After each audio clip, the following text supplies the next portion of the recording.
اگر دیکھا جائے تو ہمارا معاشرہ وہ ایک اسلامی معاشرہ ہے.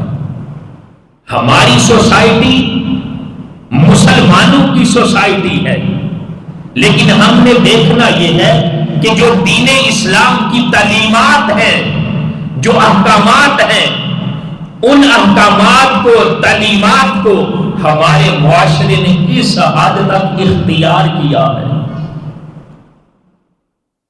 ہم نے دین اسلام کو تو مانا ہے، دین اسلام کو مانا ہے، اختیار کیا ہے، لیکن جو اس کے احکامات ہیں، جو اس کی تعلیمات ہیں، ان پر ہم نے عمل نہیں شروع کیا.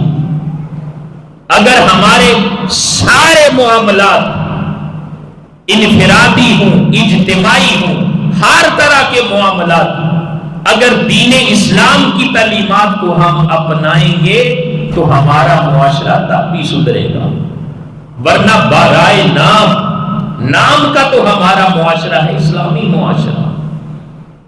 ہماری سوسائٹی برائے نام اسلامک سوسائٹی ہے، لیکن وہ جو اسلامی معاشرہ جہاں پر ہو وہ روح نہیں ہے. وہ روح کیوں نہیں ہے؟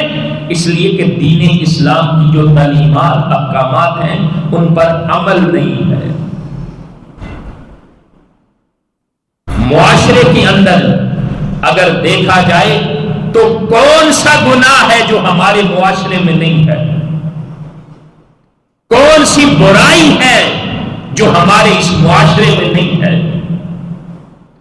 اگر جھوٹ کی بات کی جائے تو ہر دوسرا شخص اپنے معاملات میں جھوٹ بولتا ہے.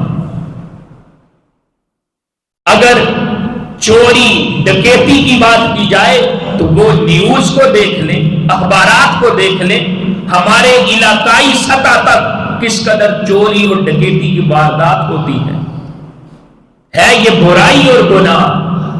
لیکن ہمارے معاشرے کے اندر یہ بھی موجود ہے. بددیانتی، بے ایمانی، یہ کتنا بڑا گناہ ہے، کیا ہمارے معاشرے میں نہیں ہے؟ تاجر، تجارت کرنے والا اپنے معاملات کے اندر کس قدر بے ایمانی سے اور دغابازی سے کام لیتا ہے. ہمارا معاشرہ ہے تو اسلامی معاشرہ، لیکن اسلام یہ کہتا ہے جو تعلیمات ہیں، جو احکامات ہیں، بندہ خدا ان کو بھی اپنائے. جب ان تعلیمات کو اپنائے گا تب جا کر وہ معاشرہ حقیقت میں اسلامی معاشرہ بنے گا.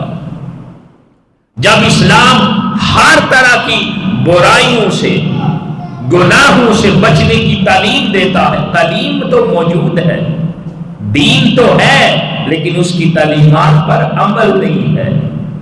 معاشرہ تو اسلامی معاشرہ ہے، لیکن ان احکامات کا ہم نے اپنی زندگی میں نفاذ نہیں کیا.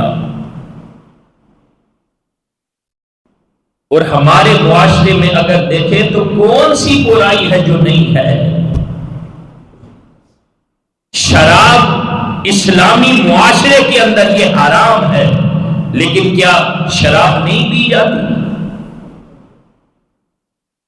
بدکاری اسلامی معاشرہ اس کے اندر حرام ہے، دین اسلام کے اندر حرام ہے، کیا ہمارے معاشرے میں نہیں پائی جاتی؟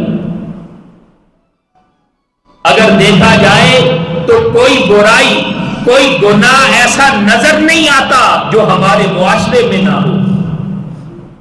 اور اس سے بچا کیسے جائے گا؟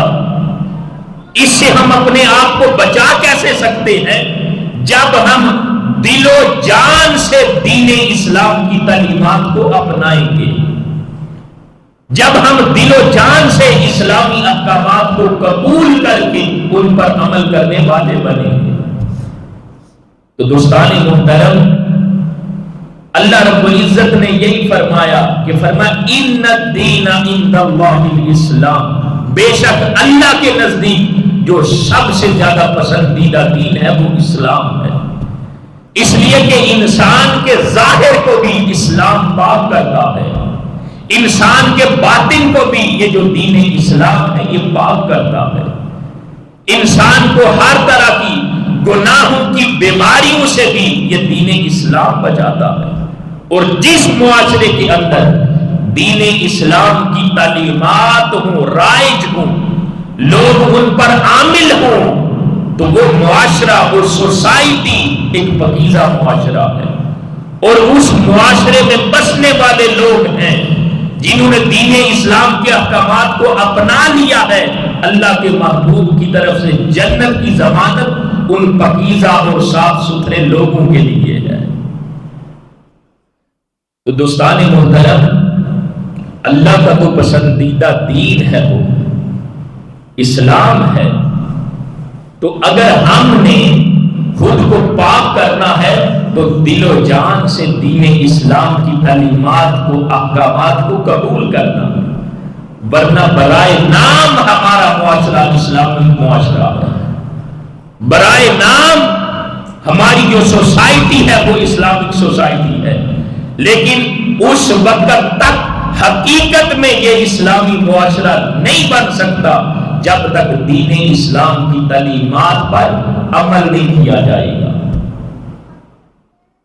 اگر کوئی ہم سے پوچھے تو کون سے معاشرے میں آپ جیتے ہیں، ہم اسلامک سوسائٹی میں جیتے ہیں، ہمارا معاشرہ اسلامی معاشرہ ہے، اور دوسری طرف جب کوئی کہے کہ ہر طرح کی برائی اور گناہ تمہارے معاشرے میں ہے، جس معاشرے میں یہ ساری برائیاں نہ ہوں وہ معاشرہ اسلامک معاشرہ ہوتا ہے، تو ہم تو اس کو جواب ہی نہیں دے سکتے۔ تو دوستان محترم، اللہ کا جو پسندیدہ دین ہے وہ اسلام ہے، اور یہی دین اسلام ہے جس کی تعلیمات اور احکامات انسان کے لیے مشعل راہ ہیں، جو انسان کو ہر طرح کی پاکیزگی اور طہارت ان تعلیمات کی وجہ سے نصیب ہوتی ہے۔